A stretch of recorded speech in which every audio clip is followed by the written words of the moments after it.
This is the McKinsey podcast, where we help you make sense out of our world's toughest business challenges. Welcome to the show. I'm Lucia Rahili. And I'm Roberta Fasaro.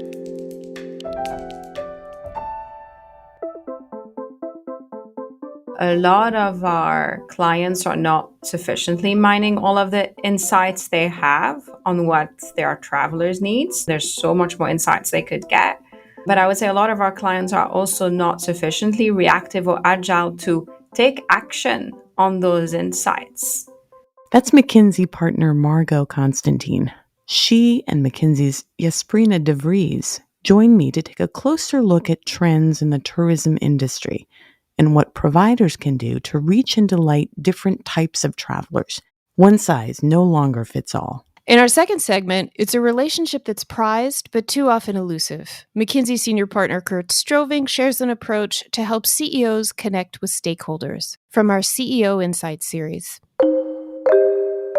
Thanks for coming to the podcast today. Thanks for having us. It's lovely to be here. So we're here talking about the way we travel today, specifically about a piece of research that McKinsey did with about 5,000 travelers from China, Germany, the United Arab Emirates, and the United Kingdom, and the United States. And we asked them a bunch of questions about their motivations, behaviors, and expectations of their travel experiences. One of the more interesting findings from the report, I think, is that travel isn't just of interest, and I'm putting that in air quotes. It's actually becoming a priority for a range of consumers, including me. Why is this so? I don't know, Margot, if you want to kick us off. Yeah, I think we clearly see that travel has never been so top of mind for people all over the world. And that might have more to do than just the pandemic. About 2/3 of the people that we interviewed said that they are more interested to travel than ever before. If you take the younger generations, that number is even higher. You get to the 76% has never been so keen to travel. But that's really something that we've seen happening over the longer period of a decade, where there's really a shift from spending on possessions to spending on experiences, and even more so for the younger generations. And maybe the pandemic was a bit of a catalyst, but that has really comes from a much longer secular trend in the industry. What differences did you see amongst travelers of different ages? Maybe we could start with Gen Z travelers specifically. What matters most to them? These Gen Zers are interesting because particularly for them, travel has become a top priority. And in fact, last year, millennials and Gen Zers took on average nearly 5 trips versus less than 4 for Gen X and baby boomers. So the number one consideration that we clearly see for Gen Zers when selecting a destination is experiencing something new. So for the younger generation, there is a real draw towards using travel as a means of interacting with different cultures, exploring the unknown. And that also makes international travel increasingly appealing for these younger generations. International travel also feels in reach for them, right? The cost has come down, especially with the abundance of low-cost airline seats. Convenience, it's easy for them to get oriented in the destination before they travel. Mobile connectivity overseas has become cheaper. It's easy to translate things when you get there. And then finally, also social media is, of course, helping them shape their ideas about also faraway destinations when they're thinking about their next trip. And 92% of the younger travelers report that they were influenced by social media in that sense. Yeah, social media makes the world feel smaller and bigger at the same time. What about Gen X and Boomer travelers? What did the research show around travelers in this cohort? So for the older generations, we see that for them, the number one travel motivator is actually visiting friends and family. So either to visit them or to travel with them.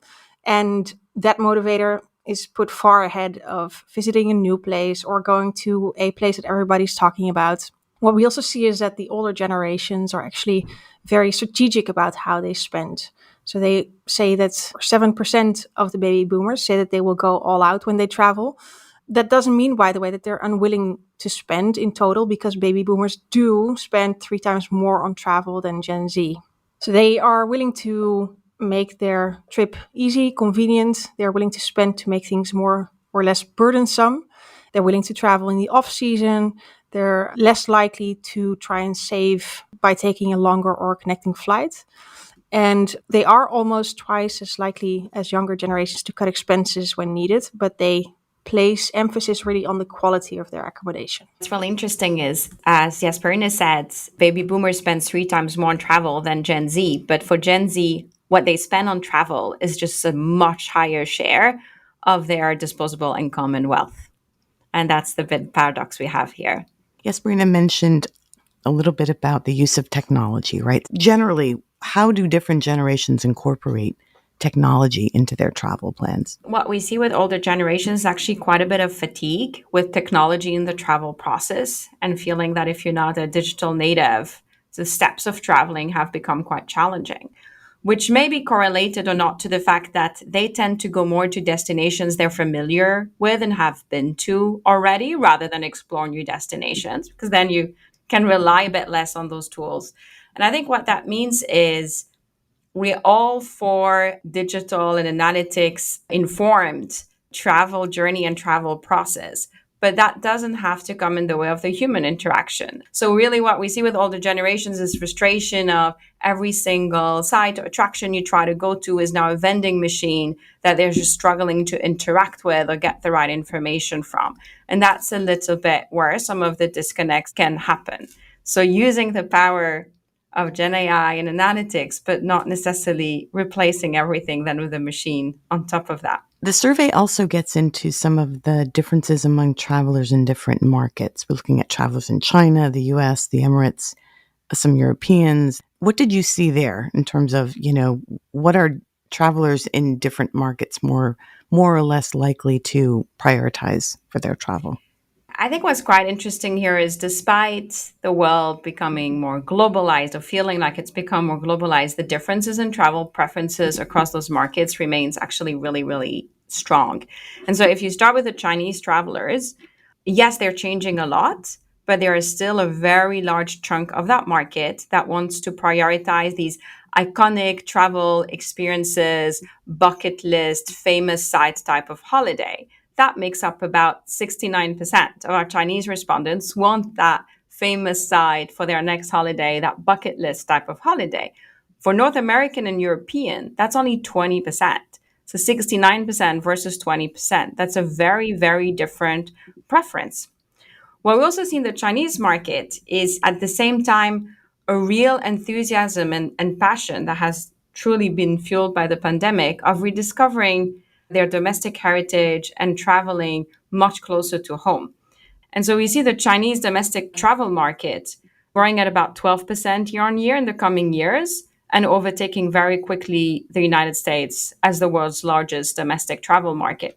On the other side, if you compare this, for example, with travelers from the UAE, from the United Arab Emirates, there also is a strong preference with that market to visit iconic destinations closer to the Chinese number. But what they're really after is very sort of active holidays, sport-heavy holidays, being outdoors, hiking, doing some sort of exercise and very active vacation as part of their trip. On the other hand, if you take Europeans and North Americans, there was a lot more homogeneous in the preferences, where 40% really see the vacation as a way to just get away from it all, which is twice higher than Chinese or UAE-based respondents. And of course, the best way to get away from it all is the traditional beach holiday, which remains the top purpose of travel for those markets. Part of the research, you also identified these 7 clusters of travelers who, while they're dispersed geographically, they actually share a lot of the same attitudes and motivations toward travel. These included the sun and beach travelers, the culture and authenticity seekers, strategic spenders, trend-conscious travelers, cost-conscious travelers, premium travelers, and adventure seekers. Maybe we tick through each of these 7 clusters and the preferences embedded within them. My favorite topic. Yes, let's dig in. I think it's for 2 reasons. One is indeed these personas are intriguing, but I think there's especially a key insight also for travel players on going to the next level of customer understanding or guest understanding in a similar way that we've done here in the research. So We used machine learning to identify clusters of our respondents with similar behaviors and attitudes, and then looked at indeed the key differentiators between these groups. And yeah, there are 7 in total. But just to give you a flavor, indeed, the culture and authenticity travelers, for example, obviously they love to sightsee. They will prioritize new destinations. They're willing to spend on experiences. It contrasts with, for example, that strategic spenders segment who are very careful to splurge on experiences and who would also save on accommodations and flights. Another one that I would highlight are indeed the trend-conscious jet setters who are ready to spend, who will be very attentive to recommendations from friends and social media. And these would prioritize the, like Margot said, more iconic or popular destinations.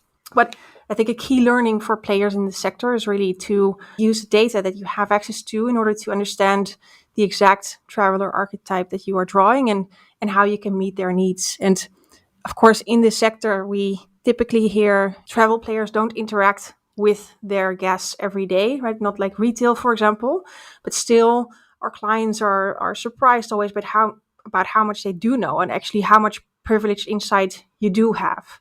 So we did our research based on those 5,000 respondents, but imagine if it's hundreds of thousands or some cases even millions of customers that you have touched and what you can learn from them.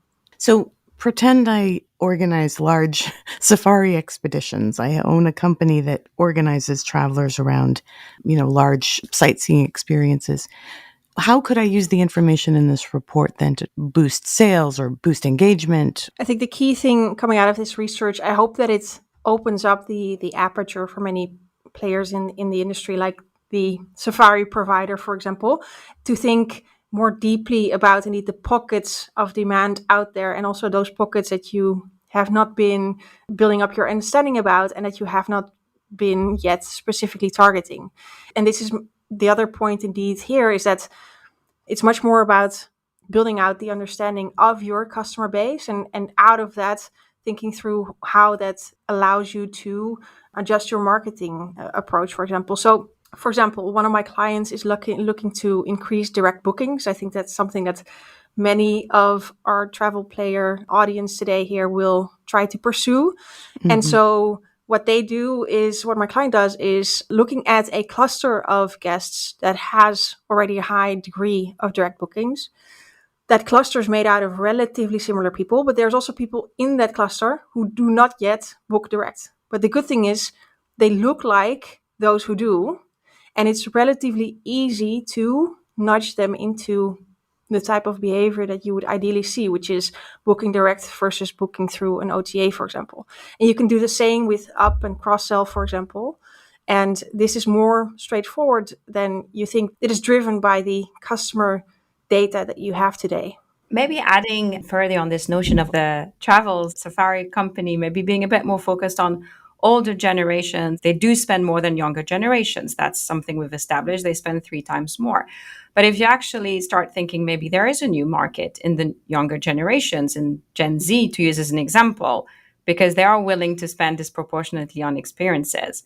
But then the way you would engineer an experience for them, they might come on a low-cost flight, they might stay in a cheaper accommodation, but they will spend the $500 entrance fee to go gorilla trekking and have that experience. So there are these pockets of high willingness to spend.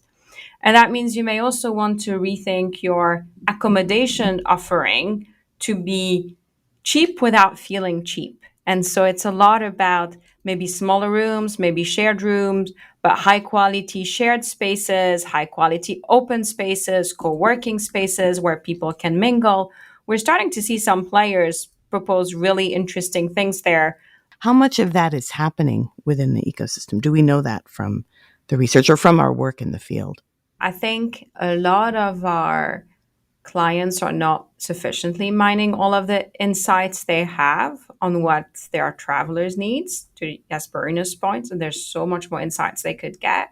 Mm-hmm. But I would say a lot of our clients are also not sufficiently reactive or agile to take action on those insights. And so what you're describing is an example of such an action, but it could also be to launch certain promotional packages, which is easier, or redo parts of your website, which is also easier. the translation to action remains slow. And mind you, everything, of course, that is new real estate and new capex has a lag time. And so how do you factor in, typically for a traditional hotel, it takes 3 years to build a hotel. And so in those 3 years, how do you keep evolving your builds to meet the evolving needs of your travelers, or at least build things in a way that give you enough agility once the property opens up? But to your point, Roberta, I think on ecosystem orchestration, yeah, same thing as what Margot is currently is saying, is that currently we don't see a lot of sort of syncing up among players yet, but especially I think in growing destinations, growing tourism destinations, there is an increasing eagerness to do so, because folks are seeing that it's key to build out itineraries, for example, to make the most out of that one first stay that the next traveler will make, for them to also be positive about their experience, not only for themselves, but also to come back home and talk about it. So especially for growing markets, it's very important to build everything out in sync. And we see a lot of eagerness among stakeholders to get there. It's more difficult than said, of course. Are there new businesses that are springing up out of this zest for renewed zest for travel? Are there new models or new types of businesses that are emerging? Yeah, we see that for this year expected, there is tourism will be a full 9% of global GDP. So it's creating a lot of new economic activity. And there's a lot of opportunity for stakeholders who are able to cater to new traveler preferences. I know a lot of travel companies struggle with their data strategies. If you're somewhere like in the middle of the journey with your data strategy, are there things that you can do right now to start to, kind of foment this segmentation and really start to understand the customer? Yeah, like I said, hospitality clients are actually surprised eventually how much they can already do with the data that they have, and also what kind of privileged insight they do have as a first party versus intermediaries, for example. One of my clients, we help them to build out something really basic to start with. It's just sending 3 types of different messages based on a best guess of the propensity to travel for a particular destination. So one set of customers, we send them an email about news from that particular destination, and we have a convenient option for them. A second group we want to convince. So we send them an email before the next estimated travel date with a great option, right? Maybe a more price sensitive offer. And a third group of customers who we think might not be highly likely to travel, but who could be tempted. We activate them with a special offer. Right? So this is not about building out a full set of email journeys and cross-channel journeys to begin with, but this can really start small and be effective. Oh, I love that. One other thing that I wanted to go back to, I think, Jasperina, you'd mentioned the use of social media amongst younger travelers, Gen Z travelers. I'm curious about this idea of memorializing travel experiences and how providers and players in the tourism ecosystem could think about that differently. Yeah, so we definitely see in our research that more than 70% of travelers say they've posted photos of their vacation on social media in a very systematic way. And of course, for younger generation, that's north of 95%. It's absolutely become the norm. And if we go back to the times of even ancient Greece, you will find various ways of capturing travel memories in some shape or form. We mentioned at the beginning of the survey that for Gen Z, 90% plus of them will have been influenced on their decision to go to a certain place based on these social media posts, especially the ones that they see from friends and families or from some of the celebrities that they trust. That creates a number of opportunities for the industry. Definitely everything related to social media strategy, influencer strategy, encouraging folks who come to visit to repost about the hotel, repost about the attraction, repost about the destination is key, given how big this is in the consideration funnel of travelers. But also it's creating new opportunities for new businesses to emerge in that space of journaling, if you'd like. And we see microblogging platforms trying to give travelers a different way of sharing with friends and family outside of the traditional social media platforms, which is also really interesting. I'm feeling a little bit bad for the sort of seaside sketch artists who you would, you'd walk up to and they would sit there with their pen. Anyway, that will be for another podcast. Actually, that one probably has never been a bigger celebrity. So much you can do with that one on social media, even if they have limited drawing skills. So there's a big career as an actor in that space as well. There's an opportunity. Again, I love it. I love it. I'm just curious how you think generative AI will affect tourism going forward. Or I know you'd mentioned, Jesperina, a little bit about, the use of generative AI on the back end of travel experiences. Is that the only role for it? Are there other applications of Gen AI that you could see going forward? We saw in the survey that about a quarter of travelers have tried using AI or Gen AI to plan a trip, right? A chatbot or something like that. Actually, 80% says that they would be interested in trying. So I think there's an expectation that the use will grow. We also see that the first versions of Gen AI-based travel planners can only do so much, right? So this is definitely an evolving space that still needs time, but it is quickly evolving. Then indeed, the other part is behind the scenes. And we talked a little bit about some of the use cases there. The Gen AI piece there that can come in is, for example, about allowing you to create marketing content a lot easier. And I think going forward, we should also be mindful of the role that AI and technology plays and the implications that it has on the workforce. I think what we continue to see, though, for hospitality and tourism specifically is if there's one sector really where the human touch and the tech enablement of that remains so important, it's definitely hospitality, because this is a moment in time for all travelers where they are keen to experience something new and they want to also be taken care of. And so we expect that frontline staff, travel advisors, etc., will continue to have an important role in that travel or booking experience, powered by or empowered by technology. We've been talking a lot about growth in the market. There's something that the service providers or players in the tourism ecosystem have to be aware of, given all this fast growth. Yeah, absolutely. I think we're all really excited about the growth we're seeing in the market and people keen to travel more than ever before across all generations. But the growth is not very evenly spread, unfortunately. So what we tend to see is if you take the 15 destinations today that have the highest concentration of visitor per square kilometer, these are also destinations that expect to see the fastest growth of visitors in the coming years. So anything leading to 2030 from 20% further growth all the way to 86% for places like, for example, Marrakesh and Morocco. And so at the same time, in our survey, travelers say that when there's just a bit too much crowd, it highly negatively impacts their travel. And 70% of our respondents mentioned negative experiences related to that overcrowding in their travel in the last 12 months. So as we grow, we really need to put in place the right measures and be very thoughtful about how do we ensure visitors have the best travel experience that they can, whether in some of the more rural, quiet areas, but also in some of the most visited places, and really keeping that strong visitor experience. I really appreciate you taking the time to talk to us about this great report, which folks can read on McKinsey.com. Thanks for having us. Thank you. It was a pleasure. Next up, senior partner Kurt Stroving says CEOs understand the importance of connecting with stakeholders, but too few know how to do it. From our CEO Insights series.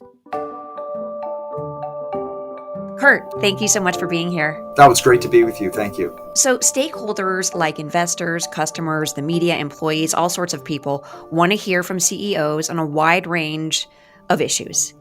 You're on the ground talking to CEOs all the time. How important is it for CEOs to engage with the public? Laurel, I'd say it's very important, and it's actually becoming more important as time goes on. I think communications and stakeholder engagement is actually one of the parts of the role of a CEO that many CEOs are less prepared for relative to what it takes. It's not something that necessarily they've encountered in previous roles before becoming CEO, and the enormity of the number of stakeholders, the balance between them, and how to manage and negotiate this is something that I think dawns on new CEOs quite quickly. Our own research suggests that 58% of CEOs think that this is a top priority, external affairs is a top priority for them, but only 12% feel that they're doing it really well. I would also say some of the leading CEOs, and we profiled some of these in our book, CEO Excellence, have also drawn attention to this. Some of the people who've actually been quite capable and skilled at being a CEO over time. Satya Nadella, the CEO of Microsoft, for example, talked about how important managing multiple constituencies is in the world, and how it was about team members, it was about employees, it was about customers, it was about governments. And the idea that as a CEO, you need to create that sort of continuous balance between multiple constituents. And that's actually part of the job. So whether you look at the overall statistics I mentioned, whether you look at leading CEOs and their points of view, I think we can conclude that it's super important. Absolutely sounds like it. And it's so interesting that only 12% of CEOs see themselves as successful in connecting with all these stakeholders. What's the best way for leadership to adapt to this priority? In terms of how to adjust to this priority, we've tried to synthesize our perspectives into something we call an approach called EDGE, EDGE. EDGE is an important acronym that we use for thinking about what's important for CEOs. And it encompasses 4 ideas, but the first is expanded. They have to think about themselves as a bridge to the outside world. They have to recognize that they're kind of public in all of their comments at all moments. And that's a different mentality than thinking about yourself as a personal leader inside of a company where your words won't travel as far. A second is distinctive, by which we mean do only what the CEO can do, or try to think about those undelegatables. There's many things that you can have many other people do on your behalf, and you should, but some of the communications art needs to be from the CEO seat itself. Third, growth-oriented. We talk about this as we find that over time, some of the best communicators and stakeholder balancers are thinking about growth and communicating a lot around growth in their communications. And it's something that's just ever present in the way that they interact with the outside world. It's part of how they emphasize the upside of their companies, their contribution to the world. And then the fourth is engagement, another E. And this really means going beyond influencing stakeholders to sort of truly inhabit the mindset that they have and to try to basically meet them on their own terms and work from there. So that's one way to think about 4 important best practices that we think of in the context of communications with different constituents groups, and to adapt to this. So as leaders incorporate all that EDGE means into their communications platform, what strategies have you seen work for them? So I've seen a few strategies that work for CEOs, and also a few markers, I would say, for progress as CEOs who become more excellent on this dimension. I often will listen to a CEO's narrative itself, the way they talk about what they're doing, what they're here to do, what their company's purpose is, how they engage their own employees, and listen for how proprietary is that vocabulary, how authentic to them is it. And you'll often find that CEOs that become skilled at this will have certain terms that they put more weight into, certain things that become meaningful. So I think this idea of a singular narrative with proprietary language is one thing that it's hard to encourage anybody to do, but I think we notice it as a distinctive strength. I also find, second, that they have to find creative ways to enrich this narrative over time, to have it take in additional elements of what happens around them. They have to repeat this narrative, sometimes more than they'd like, in different settings. And they have to find energy and enthusiasm and vitality in doing that authentically. It's very important to see yourself as a real communicator of this message in broadcast and in narrowcast forums. One of the things also that Richard Davis, who he's former CEO of US Bank Corp, what he talked about was that, the holy grail for him was to have 12 people on a management team who are equal voices and equal storytellers. And then that means that there are people that can basically speak for the team, for the company, not just for themselves. So sometimes you see CEOs who develop enough of a narrative that they get another dozen people on their management team to really make it theirs and sound similar themes. And they can create propagation that's much greater inside the company and outside the company because they have other people in their management team that's fully resonant with those messages. One last thing that I'll share is in some of our work with CEOs, we've started to talk about something we call the 4 W's. Who, why, what, when. You have to think about who you are or who you want to be, really the identity of the organization, separate from the initiatives and activities that are underway.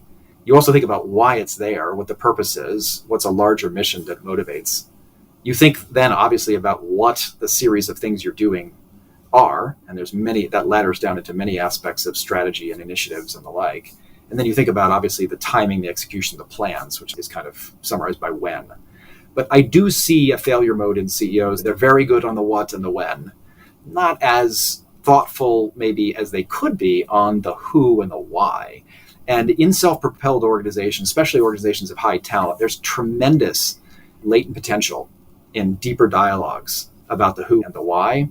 And I would encourage all CEOs to think about all 4 W's evenly as they think about building some of these messages and narratives of meaning, and as they chart the course with so many different constituencies as to what they're solving for. Yes, the 4 W's, super important. And thank you so much for your time. Thank you very much. It's great to talk to you. Thanks so much for listening to the McKinsey podcast. I'm Lucia Rahili. And I'm Roberta Fasaro. Find us on McKinsey.com. We'll have a transcript of this episode up shortly. And download the McKinsey Insights app, where you can find this podcast and other helpful content updated daily. If you enjoyed the show, we'd love for you to leave a rating and a review. We'll see you in 2 weeks.